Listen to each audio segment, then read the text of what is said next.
But now on Daf Ayin Dal Amid Beis, Reb Shimon Shizuri Omer Afilu ben Chamesh Shonim v'Choresh Basode Shchitas Imo Mitaroso.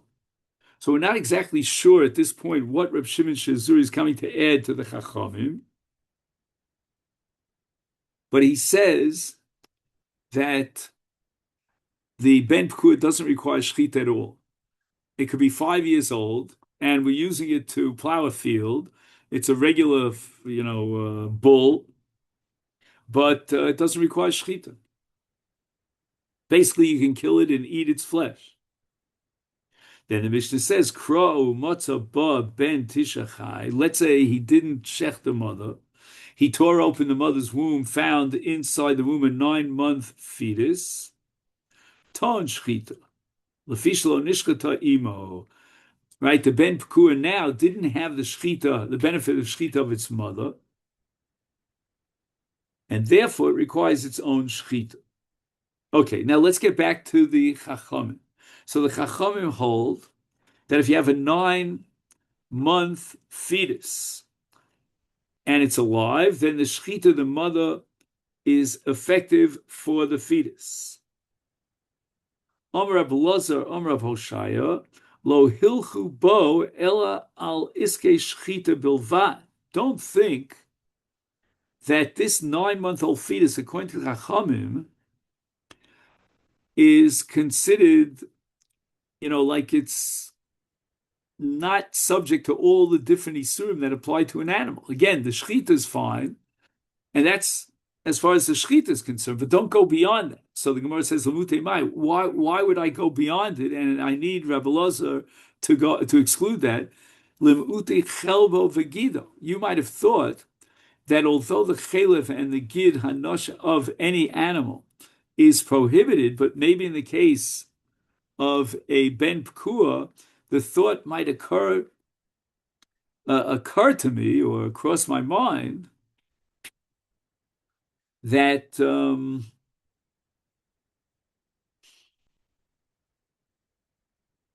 1 second. Which direction is he going? Lemu'ute chelbo v'gido. Right, he found the fetus alive in the womb of its mother, and it was 9 months of full-term pregnancy. And now the chelev and the gid hanasha should be asur.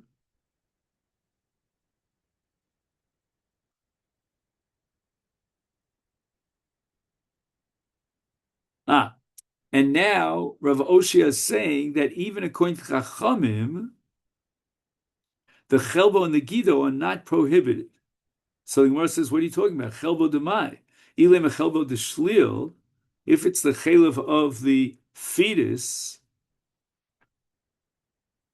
is miflag pligi. How could Rav Oshia say that the Chachamim would not apply the principle of ben pekua when we have a brayso that records a machlokas about this?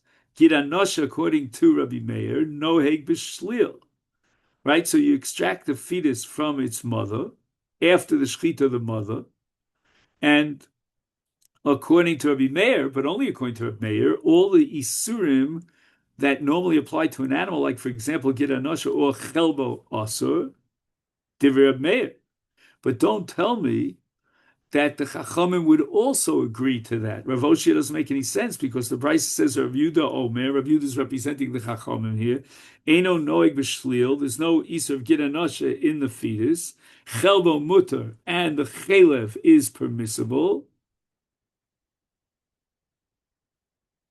The Omer Rabbi Lazar, Omer Rabbi Oshai, machlokas beben tishachai. Right, we're talking about a 9-month-old fetus that's alive in the womb of its mother, and halach Rabbi Meir l'shitaso, because Rabbi Meir holds that the fetus is considered a separate entity, and therefore it requires its own shechita, and therefore the gid and the chelev would be also Rabbi Yehuda l'shitaso. On the other hand, Rabbi Yehuda holds, like the Chachamim, that the ben pekua, the 9-month fetus, does not require shechita, and the shechita of the mother is meaningful for the 9-month fetus.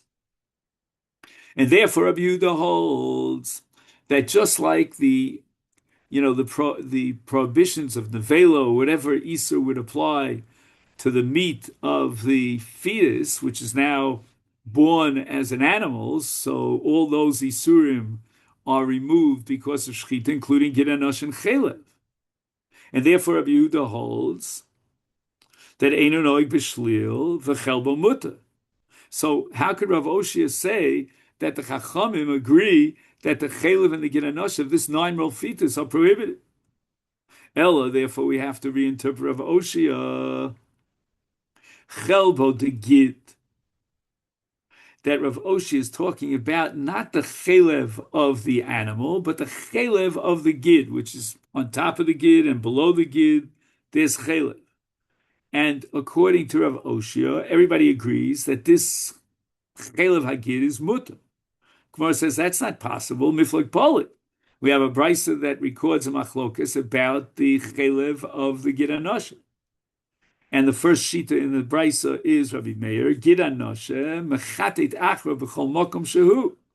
You've got to dig up and get rid of all the chelev that's embedded in the flesh, whether it's above or below the sciatic nerve, the Gid Anoshe. V'chotech Shamno Me'ikaro. Make sure that you go down to the roots below the surface and get rid of the fat, cut out the fats. But Rabbi Yehuda Omer, Rabbi Yehuda is of the opinion that Gomimo im hashufi. In other words, just get rid of the shuman that's on top of the surface. But if you have shuman below the surface, that's mutter. Anyway, you see clearly that there's a machlokas between Rabbi Meir and Rabbi Yehuda about the shuman of the gid anoshim. Now, again, even according to Rabbi Yehuda, something, meaning that part that's above the surface, is awesome. So how could Rabbi Yoshaya say that everybody agrees that the shuman of the Gid Anosha is mutter? Eli Yitmar Hachi Yitmar. So now the Gemara has to revise Rav Oshia. Amar Rabbi Lazar Rabbi Oshia lo hilchu bo elal iskei achila bilvad. We're only going to be makil with regard to eating the fetus that's 9 months old and now it's born and it's a ben pekua and the mother's shchita according to the Chachamim is matir, but with respect to all other dinim, even the Chacham hold that this ben pekua is a full-fledged animal.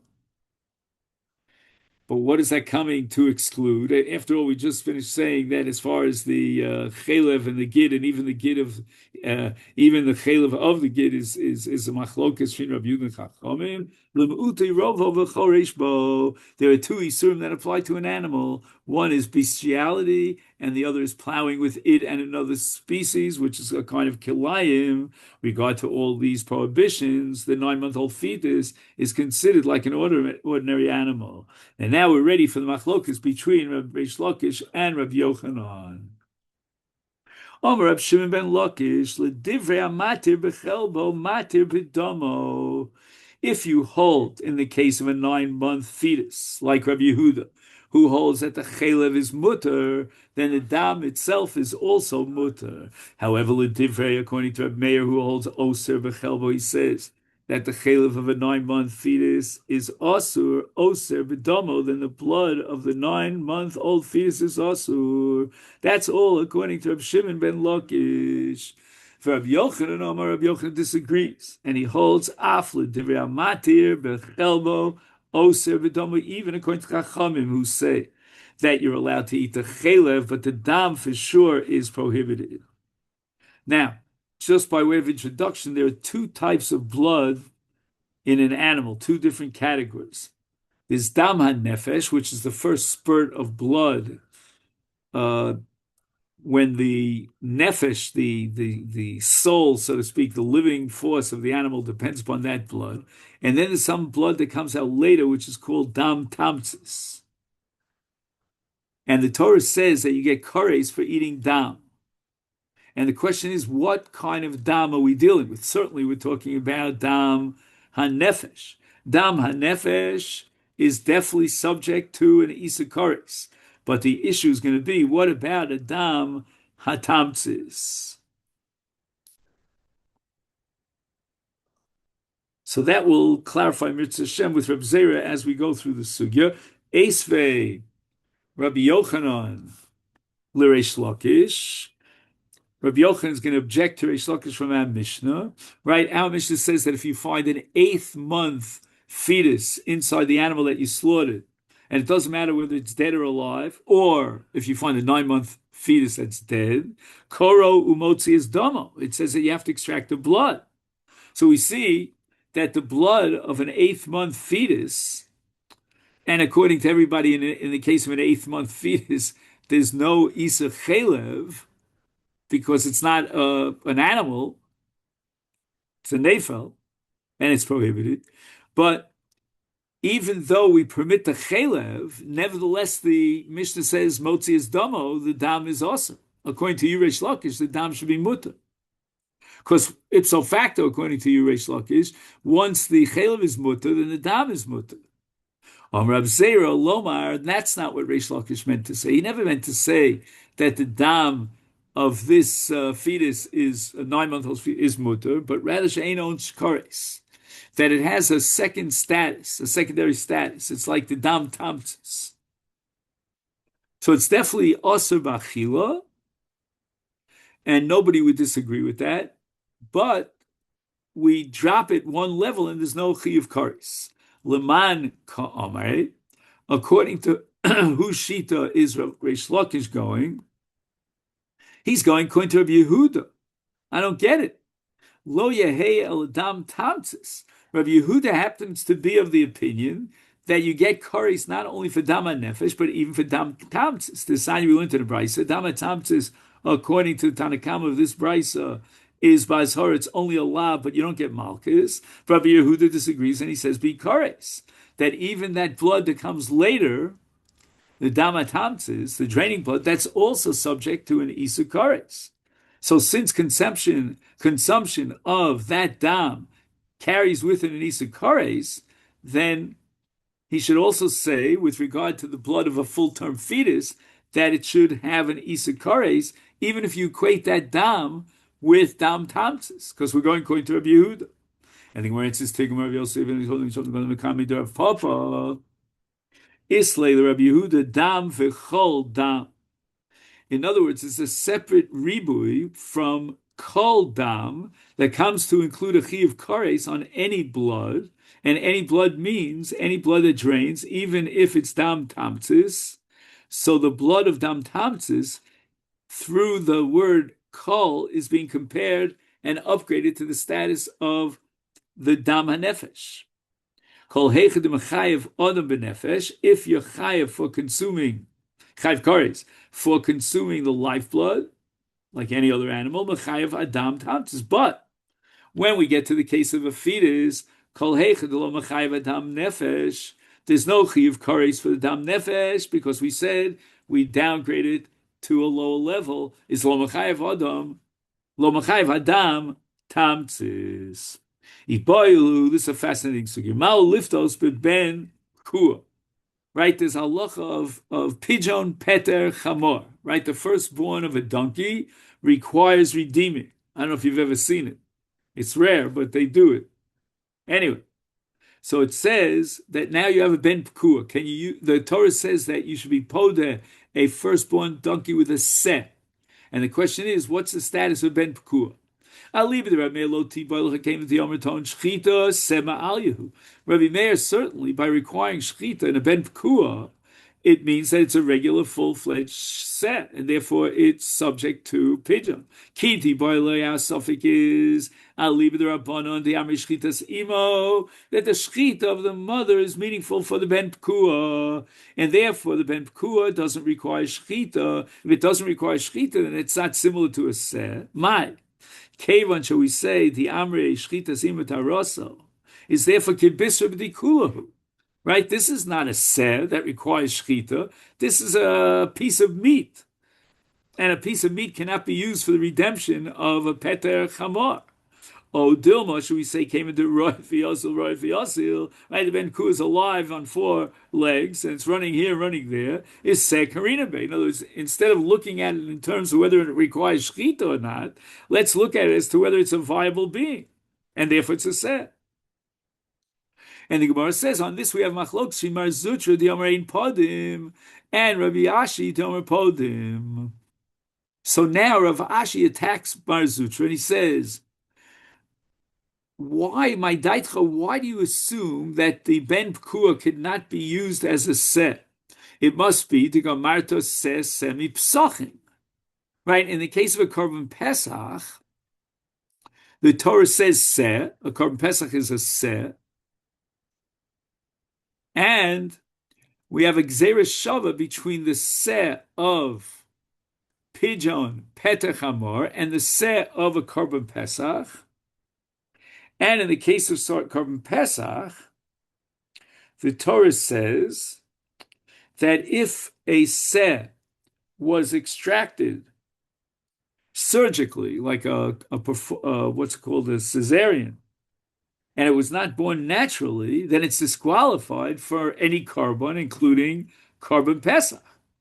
So a fetus that's extracted alive from the womb of its mother's slaughter, after its mother's slaughter, cannot be used for a pesach offering. And therefore, since you cannot use a ben pekua for korban pesach, then by virtue of the gzeres shava of seh, you can't use it for the pigeon of a petach hamor.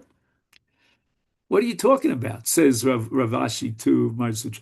If you're taking this gzeres shava to its logical conclusion, zachar tamim u ben shana. Maybe all the requirements that apply to a pesach should apply to pigeon petach hamor. For example, a korban pesach has to be zachar, it's got to be a male. Number two, it's got to be tamim, it's got to be without any blemish. And number three, it's got to be in its first year since its birth. Afkan here too, for the purpose of pigeon petach hamor, zachar tam ben shana. We're going to require a male that's unblemished in its first year. How can you differentiate here? How can you tell me you have gzeres shava, but you only use it for this? And the Gemara answers, Marzutra says, tifta ribu.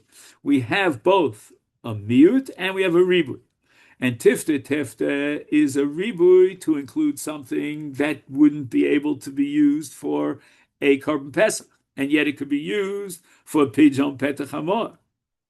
No, I don't get it. Tifta ribu, afil kol milinane. Why don't you include even a ben pekua? Im Kain says sev maya hanile, right? We have a gzeres shava. We have to make some sense out of the gzeres shava, and we're going to use the gzeres shava to teach me that a ben pekua could not be valid for pigeon petach hamor.